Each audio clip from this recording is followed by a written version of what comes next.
그 후에 예수께서 나가사 레위라 하는 세리가 세관에 앉아 있는 것을 보시고 나를 따르라. 그가 모든 것을 버리고 일어나 따르니라. 레위가 예수를 위하여 자기 집에서 큰 잔치를 하니 세리와 다른 사람이 많이 함께 앉아 있는지라. 바리새인과 그들의 서기관들이 그 제자들을 비방하여 이르되 너희가 어찌하여 세리와 죄인과 함께 먹고 마시느냐? 예수께서 대답하여 건강한 자에게는 의사가 쓸데없고 병든 자에게라야 쓸데있나니 내가 의인을 부르러 온 것이 아니요 죄인을 불러 회개시키러 왔노라. 요한의 제자는 자주 금식하며 기도하고 바리새인의 제자들도 또한 그리하되 당신의 제자들은 먹고 마시나이다. 혼인집 손님들이 신랑과 함께 있을 때 너희가 그 손님으로 금식하게 할 수 있느냐? 그러나 그날에 이르러 그들이 신랑을 빼앗기리니 그날에는 금식할 것이니라. 또 비유하여 이르시되 새 옷에서 한 조각을 찢어 낡은 옷에 붙이는 자가 없나니 만일 그렇게 하면 새 옷을 찢을 뿐이요 또 새 옷에서 찢은 조각이 낡은 것에 어울리지 아니하리라. 새 포도주를 낡은 가죽 부대에 넣는 자가 없나니 만일 그렇게 하면 새 포도주가 부대를 터뜨려 포도주가 쏟아지고 부대도 못 쓰게 되리라. 새 포도주는 새 부대에 넣어야 할 것이니라. 묵은 포도주를 마시고 새 것을 원하는 자가 없나니 이는 묵은 것이 좋다 함이니라. 할렐루야. 오늘도 은혜 충만한 복된 날 되실 수 있기를 축복합니다. 오늘 본문에서는 예수님께서 세리, 레위, 마태를 부르시는 장면이 기록되어 있습니다. 본문 27절, 28절 말씀을 보시면요, 그 후에 예수께서 나가서 레위라 하는 세리가 세관에 앉아 있는 것을 보시고 나를 따르라 하시니 그가 모든 것을 버리고 일어나 따르니라. 아멘. 레위도 모든 것을 버려두고 예수님을 그렇게 따르게 되었습니다. 레위가 예수님의 부르심 앞에 얼마나 큰 은혜를 받고 감동을 받았는지 그는 예수님을 위하여 큰 잔치를 베풀게 되는데요. 본문 29절 말씀입니다. 레위가 예수를 위하여 자기 집에서 큰 잔치를 하니 세리와 다른 사람이 많이 함께 앉아 있는지라. 아멘. 이 말씀에서 중요하게 보아야 할 것이 예수를 위하여와 함께라는 단어입니다. 레위가 예수님을 위하여 큰 잔치를 베풀었는데 많은 사람이 세리와 함께 예수님과 함께 했다는 겁니다. 이 함께가 왜 중요한가? 조금 뒤에 보겠지만 예수님과 예수님의 제자들이 레위와 함께 이 잔치에 있었다는 것에 대해서 바리새인들과 서기관들이 비방을 하면서 시비를 걸어왔기 때문에 그렇습니다. 본문 30절 말씀을 보시면요, 바리새인과 그들의 서기관들이 그 제자들을 비방하여 이르되 너희가 어찌하여 세리와 죄인과 함께 먹고 마시느냐. 아멘. 함께 하는 것에 대해서 바리새인과 서기관들이 비방을 했는데 이것이 무슨 의미일까? 바리새인들의 이 비방 속에는 자기들은 죄인들과 달리 그들과 함께 먹고 마시지 않았다는 강한 메시지가 포함되어 있는 겁니다. 너희들은 죄인과 세리와 같이 함께 먹고 마시고 하기 때문에 너희들은 죄인이고 죄인인 그들과 함께하지 않은 우리는 의인이다 라는 의미인 겁니다. 이는 결국 그들이 직접 예수님을 비방하진 않았지만 세리와 함께 먹고 있는 예수님 제자들을 비방함으로써 예수님조차도 죄인이라고 그렇게 규정하고 있는 겁니다. 실은 이 마음이 변치 않아서 결국 그들은 예수님을 십자가에 못 박게 하기까지 했잖아요. 사랑하는 여러분, 근데 잘 생각해 보십시오. 여기서 진짜 누가 의인이고 누가 죄인입니까? 세리의 큰 잔치에 초대받아서 함께 즐기는 예수님과 그의 제자들이 죄인입니까? 아니면 그것을 보고 너는 죄인이라고 또한 우리는 의인이라고 생각하면서 비방하는 바리새인들이 진짜 죄인입니까? 대답을 안 해드려도 너무 자명한 사실 아닙니까? 사랑하는 여러분, 누구와 함께하고 또 누구와 함께 먹고 마시느냐는 이렇게 중요한 겁니다. 특별히 죄사함과 구원의 문제에 있어서 누구와 함께하는 것은 더더욱 중요합니다. 예수 그리스도께서 진리이시기 때문에 예수님과 함께하느냐 그렇지 않느냐는 심판과 구원이 나누어지는 어떻게 보면 일생일대에 너무도 중요한 문제가 된다는 겁니다. 그런 의미에서 오늘 본문에서 세리와 예수님의 제자들이 예수님과 함께 했다는 것이 정말 중요한 거죠. 바리새인들과 서기관들은 그들의 어리석은 판단으로 말미암아서 예수님과 함께 하지는 못할 뿐만 아니라 도리어 비방하고 있다는 사실, 이것이 너무도 중요한 겁니다. 사랑하는 여러분, 우리가 주님과 함께 있다는 사실, 주님이 우리와 함께 하신다는 사실에 감사하시고, 주님이 어디를 가시든 끝까지 주님과 함께하고 주님 따르는 복된 주님의 제자들 될 수 있기를 축복합니다. 예수님이 이런 바리새인들과 서기관들의 어리석음에 대해서 말씀하십니다. 또 어떤 중요한 말씀을 하셨는지 본문 31절 말씀을 읽어보시겠습니다. 예수께서 대답하여 이르시되 건강한 자에게는 의사가 쓸데없고 병든 자에게라야 쓸데있나니 내가 의인을 부르러 온 것이 아니요 죄인을 불러 회개시키러 왔노라. 아멘. 의사가 쓸데없는 건강한 자가 나오고 의사가 필요한 병든 자가 나옵니다. 또한 이 둘을 의인과 죄인으로 대조하여 나옵니다. 사랑하는 여러분, 그렇다면 이 예수님의 말씀에서 누가 의인이고 또한 누가 죄인입니까? 누가 건강한 자고 누가 또한 병든 자이겠습니까? 답은 분명합니다. 세리가 의인이고 건강한 자입니다. 이 본문을 잘못 읽으면 바리새인들이 세리를 향하여서 죄인이라고 했기 때문에 죄인인 바로 세리구나라고 잘못 생각할 수가 있습니다. 그러나 그렇지 않습니다. 예수님께서 이미 이 말씀하실 때에 세리는 회개하고 예수님의 제자가 됐습니다. 이미 그는 건강한 자가 되었습니다. 그래서 예수님이 누구신지도 알고 예수님이 어떤 분이신지를 알아서 그를 대접할 줄도 알게 됐습니다. 여기서 정말 의사가 필요한 병든 자는 세리가 아니고 바리새인들과 서기관들입니다. 이것을 생각하면서 32절 말씀을 다시 한 번 더 읽어보시면요, 이 말씀이 다른 관점에서 보이게 됩니다. 내가 의인을 부르러 온 것이 아니요 죄인을 불러 회개시키러 왔노라. 아멘. 예수님이 이 말씀을 하셨다면 예수님이 누구를 부르러 왔다는 말씀입니까? 예수님을 비방하는 바리새인들과 서기관들조차도 회개하여서 예수님의 제자가 되기를 원하신다는 거죠. 그들을 부르러 왔다는 것입니다. 그러나 문제는 바리새인들과 서기관들은 절대 회개할 마음이 없다는 것입니다.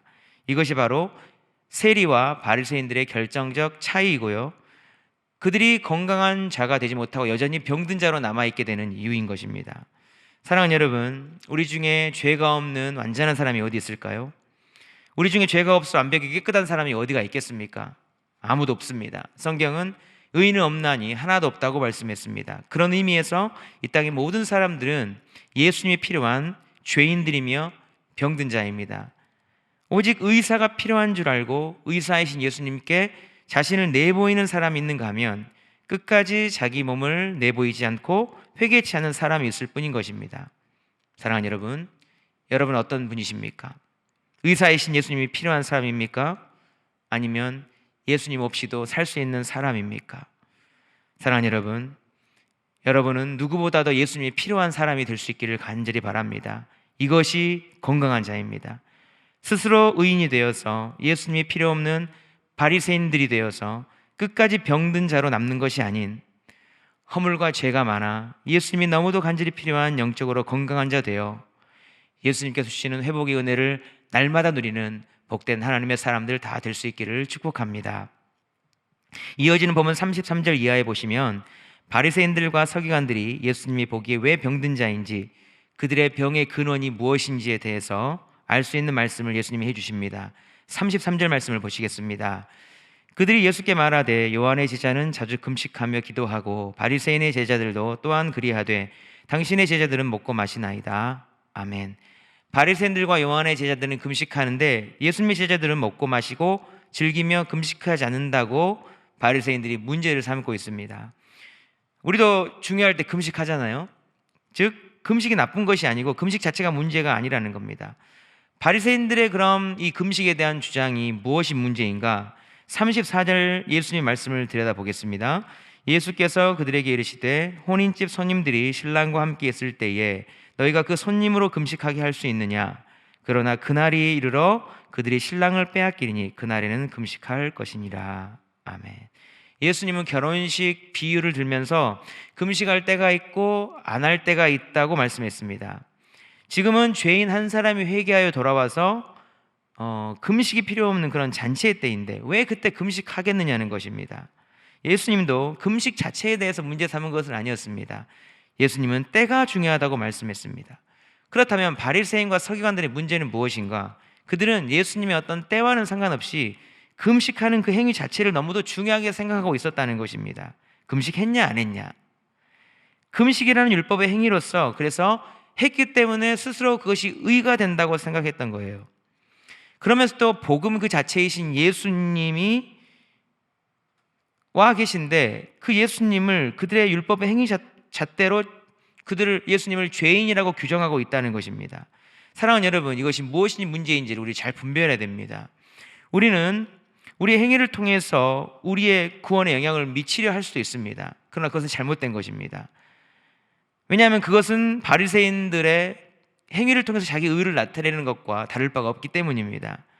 하나님 앞에서의 우리의 말씀과 율법에 대한 행위와 실천은 너무도 중요합니다. 금식도 중요하고 기도도 중요하고 말씀에 대한 순종도 중요하고 신앙의 모든 행위들이 다 중요합니다. 그러나 그것들을 많이 했다고 해서 그것이 우리 의가 될 수가 없고 그것으로 인해서 우리가 구원받는 것이 아니라는 겁니다. 오직 예수 그리스도를 믿음으로만 구원받습니다. 그렇다면 그 모든 행위들은 무엇인가? 그 행위들은요, 나의 의나 나의 구원을 위해서가 아니라 예수님을 믿고 난 후에 예수님을 위한 동기들로 하는 일들이 되어야 한다는 거예요. 주님의 영광을 위한 동기, 그 구원의 은혜가 너무 감사해서 하는 반응으로서의 헌신, 예수님의 뜻을 따르기 위해서, 또 예수님을 더 닮아가기 위해서, 예수님이 원하시는 영적인 성장을 위해서, 제자다운 삶을 살기 위해서, 우리에게 주신 구원을 아름답게 세우고 지켜나가기 위해서 그런 행위들을 열심히 한다면 너무나 좋습니다. 그래야 복음이 훼손이 없게 되는 거예요. 그러나 그 율법의 행위를 통해서 내가 나의 의를 드러내거나 나의 구원에 어떤 영향을 미치려고 한다면 문제가 된다는 겁니다. 예수님은 오늘 본문 36절 37절에서 새 옷과 새 포도주, 새 부대의 비유를 들어주십니다. 새 옷은요, 복음이신 예수님이며 헌 옷은, 낡은 옷은 율법입니다.